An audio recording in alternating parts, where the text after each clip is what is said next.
Welcome to the FML podcast, the podcast on a mission to uncover actionable insights, explore the latest trends, and to catalyze your fintech's growth. Join Growth Gorilla's founder and managing director, Sachdev, and some of fintech's hardest hitting marketers and leaders.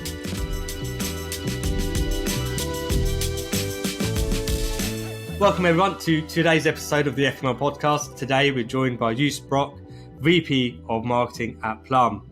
Thank you very much for joining us today. Thank you for having me here. Great stuff. Let's just jump straight into it. Would you mind just telling us about your journey so far and how you've ended up at Plum? My journey so far has been mainly about marketing and growth. So I started my journey in consulting. Then you moved into the startup world, a company called Streetwell back in Amsterdam. They were a hair beauty marketplace, and I decided to join them, join the data analytics team. The company grew very quickly. It was based in Amsterdam and first looked after the Amsterdam and in German and Dutch market. The company got acquired by a public company called Recruit Holdings, and from there we grew over to Europe. Spent 1 year there roughly, and then moved over to London to build out a cross marketing team and function. Really focus on automation and data, and later on moved into the consumer role, so responsible for Europe, B2B and B2C marketing. After that, I joined a company called Colvin, so moved into e-commerce, and now I'm at Plum, and really great to be here. So moved from marketplaces to e-commerce to fintech right now. And at Plum, I'm responsible for marketing and growth. So in-house marketing function area we have, as well as on the growth side, supporting some of the product teams and squads that we have in the company. Amazing. So before we kind of jump into the details, for the benefit of our audience, for those that haven't heard of Plum, which I'd be quite surprised, do you mind just sort of giving us a quick elevator pitch as to sort of what Plum is and what you guys do? So we are a smart money app. We are currently started in the UK, currently in 10 countries around Europe. We help people save, spend, and invest. We do that through AI and through different automations, where people basically connect their bank account through open banking, and we help them to manage their finances, manage their savings, and invest. And that's really the core of Plum. That ecosystem that we have. There's a big opportunity for us and for the world to help people be more educated around finance, and Plum will help with that. So Plum at the moment has got 1.6 million customers and approximately 1.6 billion saved and invested. That's pretty significant in terms of volume of users. Can you kind of take us through that journey in terms of that growth to 1.6 million? Was it, did you find immediate product market fit? Did it, land nicely and easily? Was it a bit bumpy? Talk us through that. So Plum started actually as a Facebook chatbot, which might be relevant now, where with ChatGPT everything comes up. So we evolved into an app, started in the UK as I mentioned, and from there on we saw a big opportunity that people actually use the product. They talk about it with their friends, and from that point we transitioned from an app, from a chatbot to an app. We saw traction mainly around the different automations we have, and on top of that we built different financial solutions for people to build their wealth building journey. So we launched Europe, although we in UK is the biggest market for us. We see good traction there, and we definitely want to grow in Europe further. So your core market is the UK, and you've expanded out into 9 other countries. What was the main reason or the key sort of decisions behind wanting to make that move into Europe? Had you saturated the UK market already, or was it more for tactical opportunity or strategic? We saw a big opportunity in Europe as well as we build their foundations. It's a key growth driver for us. So if you look at the US market and compare that market with the European market as well, so including UK, there's just a massive opportunity in the way how people manage their finances, how people invest, And from that perspective, and stay close to our mission, that was basically the next step for us. So how can we reach more people and help more people on their financial journey and helping them to build wealth? So from that perspective, we started looking at our expansion journey and see what markets we could serve, both from a growth perspective as well from a regularity perspective. And we were able to launch fairly quickly with new products in most of these European markets. So for us, it has been a quite significant launch. We're still monitoring the different markets where we see traction. And obviously, most of the traction that we're seeing currently is in France, which is our second biggest market, where we're doing very well. And that will inform us about our further European growth strategy as well, right? So that is in summary how we kind of like launched in Europe. And how did you choose the countries or the territories to go after? Was it done on a little bit more of a whim? Let's have let's run a bit of performance activity in France or Germany and see how it performs, or was it a little bit more strategic and there was money put behind market research to make those decisions? Yeah, no, a combination of of market research as well as combining different factors of like what are different trends in the markets, what is the adoption of or barriers to entrance from a fintech perspective, as well as how people use money. Like, is there a high adoption of cash, of digital payment methods? And from that perspective, we ranked the different markets and we launched, obviously, with a combination of both paid and organic marketing. And we're constantly optimizing of where we see traction and what are our core markets in Europe. Let's kind of sort of go back a tad. In the UK, where that was kind of your original sort of ground and you gained traction originally, what do you think the key sort of learnings and initiatives were that help you to drive growth? We've always been, I think, a product that people like to talk about. People are proud of their first savings, people that have never been able or focused on saving money. It's a very low barrier. So you either, at the beginning, we had the chatbot, of course, or now the app where you can connect your bank account and everything happens automatically. Right? So everything happens in the background. And the biggest traction point for us was that people feel that they achieved something without much effort, saving their first £100 or euros. And we still see those customer stories and we're very proud of it. That helped us to get traction, especially under a younger audience. Currently 55% of our users are our female audience. And we're definitely seeing that people like to talk about Plum with their friends, and it's a very likable product. And that's what gets us the first traction. On top of that, obviously, like to amplify that, we invested in different marketing channels, both performance marketing as well as more above the line advertising to kind of like amplify that like word of mouth. And that's still the case, right? So we still run performance marketing. We still have a healthy split between performance and above the line. And that's what got us the first traction as well. And from a word of mouth perspective, our refer a friend program is something that we're proud of, and people still like to talk about Plum with their friends and with their relatives. With kind of having established a methodology or a marketing framework or growth framework in the UK that's working, did you use that as a basis to then launch into each of the new territories? Did you kind of go in and go, hey, we've got a blueprint, that works, let's roll that out in France and then tweak it accordingly, and then let's just keep on doing that?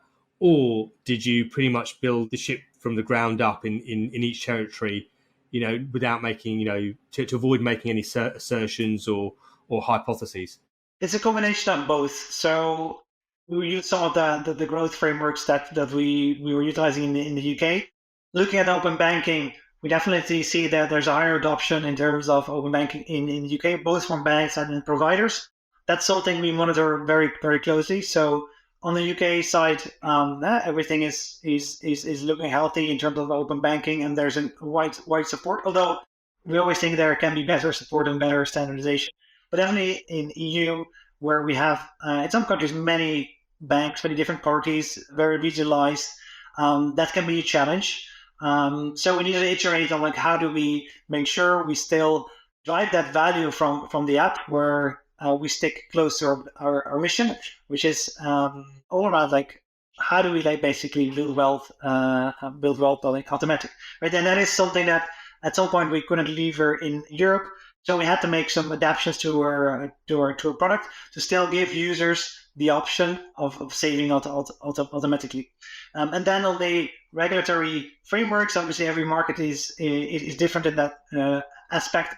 So we had to closely look at like what can we offer in which markets and which what are the different parties we work with, what are different licenses they have in those different markets. So both things we looked at. So I kind of want to talk a little bit about current marketing mix. You mentioned obviously that in growing the brand and acquiring users, you were doing performance marketing, and then you kind of moved over to above the line. I had this conversation with, we recorded a podcast with the CMO of PensionBee, Jasper. And one of the questions I asked him was, how do you know when to make the move from performance and then eventually start spending comparatively big money on above the line activity like TV ads, etc. As VP of marketing, how did you know it was the right time to make that move? In general, it's about having also the longer term view and about like building marketing effectiveness and not necessarily focusing on marketing efficiency. So we layered historically always more tactical campaigns during more seasonal campaigns, whether it's ISA season in the UK or starting the year. So we layered up that was our performance campaigns with above the line, and we closely monitor all those different metrics. So we've been doing it for a while. It's always the level of investment that will go into it, but for us, it's mainly building the brand and understanding what those like longer term impacts are, and understanding how people perceive the brand. So for us, it's a good combination of focusing on like short-term performance metrics and longer term investing in brand building as well to amplify our mission. Given the sort of current market conditions and economic conditions, there's somewhat of a negative sentiment at the moment. Do you think that's changed your perhaps your anticipated strategy for 2023? Comparatively, what you were planning, back end of last year versus now. Do you think that's changed? There are definitely things we take into consideration, both in terms of as a company, we look at like building a sustainable business.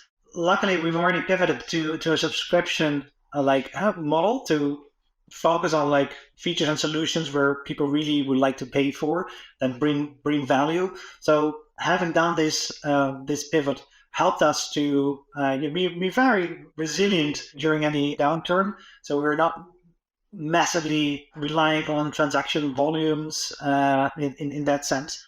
But that also helped us during this year. On the product side, we have a diversified like ecosystem. So obviously we capture both the investing side, funds and stocks, as well as savings, as well as helping people to get more information on where is their money going. So both of these products are definitely in this zeitgeist important for our customers. And that helps us to take a good stand on 2023. In terms of how we adopt it, obviously it's not growth at all cost. We're taking a stance of where do we find the right users that will help us also grow in the long term and not necessarily chasing only new user numbers. So we clearly look more in LTV, our retention curves evolving both on the early stage, month 1 to 3, as well as how do we make sure that our current users are also happy and we retain them. You mentioned about sort of LTV and retention and metrics and looking at the quality of user. We've been through a period where it's been very, very much about growth at all costs. I know as an agency, prior to probably September last year, it was all about customer acquisition costs. That's all it was. That's changed now. We're looking at return on ad spend and LTV, etc. I kind of want to understand, what does Plum's framework look like from a data perspective? How closely are you tracking the data that you're deriving from your advertising activity? how closely are you tracking data from how the user uses your platform? And then how are you then interpreting that data and behavior to then make decisions on your marketing and product strategy going forward? Obviously, we use different data points, and there is no like single data point that we fully or only rely on, especially in the EDT world, where in general attribution is not a thing anymore. So we're trying to look at different data points and interpret them in a combined way. So you mentioned LTV, where we're looking at LTV, look at ARPU, we look at LTV by product. Someone that comes to save has a different LTV level than and someone that might invest in their pension. We take that into account, combined with our payback times and payback periods. But indeed, there's a lot of data going into our systems at the granular level, whether it's campaign level data, whether it's our creative costs, whether it's our TV level and data. So everything is combined, used for reporting in the first instance. But where we really are moving into is that we want to build this like feedback loop where it's not only used for reporting, but where we also automatically can action on it, right? Because reporting and insights is one, but with all these automation in place on the marketing side, we definitely want to build and expand on that activation layer as well. That's on the data side. Obviously, together with the product team and the marketing team, we're constantly speaking to users. The user interviews, look at the survey data, like why people, how was their onboarding experience, why people canceled their account. We're close collaboration with the CS team to what are the main friction points, but also what are people celebrating at Plum, right? So we're trying to combine different data points, and we're not relying on one single source of truth for us. Has there been any wow moments in the data? What I mean is, has there been any really interesting data that you hadn't realized, you didn't expect? And or has there been a case where you've taken some data, you've made a decision from your marketing perspective, and it's yielded in a fantastic result? It's something I think also on the product side we look at. For example, the hackathons, and we speak to users, and one of the products that came out of these, like one of the hackathons was actually a specific saving rule. And yeah, by launching this, we saw a good adoption of these saving rules, and definitely that is something that we'd like to see more of. So I'd like to switch streams a little bit and talk a little bit more about the Plum product itself. You're positioning yourself as a financial well-being app, and your latest campaign is promoting that. Can you kind of talk us through, the campaign idea, and then how you felt that's impacted the brand so far? And, if you think that's going to be an avenue that you'll continue to go down. We've been on TV before, and being on TV, I think it's not necessarily an objective to be on TV. Even on digital channels, you can be on TV right now, but it's something that this time we took a bit of a different approach. We've been very direct response previous campaigns. This year, we wanted to take it a bit more higher level to build a longer lasting impact. So we invested more in our creative, showing people like how they can improve their financial well-being by using our product. And in that sense, we saw good results. We applied that creative across our 360 channels. And one of the areas we track is obviously our brand funnel and brand growth funnel, whether it's brand consideration and usage. And we saw a good uptake there, both in our brand growth funnels as well as the overall campaign performance. If we measure it both on TV and also overall compared to the last year's campaign. Continuing that sort of conversation about sort of product, I mean, so now you've implemented obviously investing into your product. What are the other additional sort of features are you looking to add into Plum? Or are you happy with the product that you have at the moment? And are you more focused on expanding your reach? We're definitely looking into new products to launch. We're living in a high interest environment, so we're looking into how can we do products that are servicing that and helping people to save more. As well as in Europe, we're looking into expanding our investment opportunities, looking into products like ETFs to help people save more and diversify their investments. So those are some of the future products we're looking to launch. Is Plum looking to become some form of investment super app? Because it sounds like you're adding in quite, with the ETFs and the interest and whatnot. It sounds like it's going to be the kind of like go-to platform for investing and driving wealth. It's one of our, I think, advantages compared to competitors on the app that we have that entire ecosystem where people can choose to automatically save money and then set up through our brain and splitters, allocated money to either their savings accounts or their investment accounts. And that is one of the key features and key strengths from Plum. That underlying ecosystem that we've built. And we're always on the lookout to expand that ecosystem. What are some of the financial opportunities we have? How can we help people invest better? And also, how do we understand what products people want? But the core to it is how do we also do it in a simple way and bring people on their journey. So we've talked a lot about Plum's growth in your brand and product development, but one thing we haven't touched upon is perhaps challenges. What do you think were the main challenges that Plum had faced? It's probably around like market sentiment. So when, for example, we launched crypto, it's in a good state right now, but obviously the market turned around. Crypto is still there. People use it for the people who want to invest in trade crypto. Those are some of the, I think, challenges that we are facing. We're in a much more stable stage right now, so we can build more core functionality that help people on their wealth building journey. But definitely one of the challenges is what products do we launch? How do we bring them to market in a way that also people understand them? That was, I think, one of the challenges that stood up. Looking back at your tenure with Plum, from a marketing perspective, or maybe from a product perspective as well, what opportunities do you think you have missed? Or what opportunity do you think you missed? When I was client side, I think my biggest missed opportunity was I didn't invest enough into SEO. That still haunts me to this very day, actually. I think I could have gained bigger market share if I'd done that outright.